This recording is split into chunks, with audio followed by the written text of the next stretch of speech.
Hello साथीहरूलाई स्वागत छ मेरो अर्को भिडियोमा। र साथीहरू, ओम मेगाश्री फार्मास्युटिकल्स कम्पनीको आइपिओमा आवेदन दिने मिति भइसकेको छ।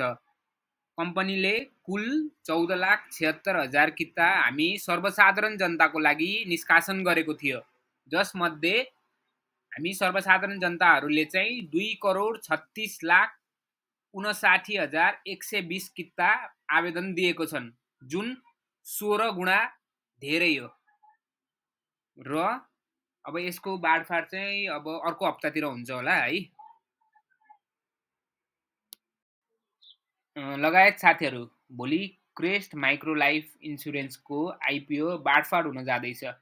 भोलि 8:30 बजे चाहिँ सो कम्पनीको आइपिओ बाडफाड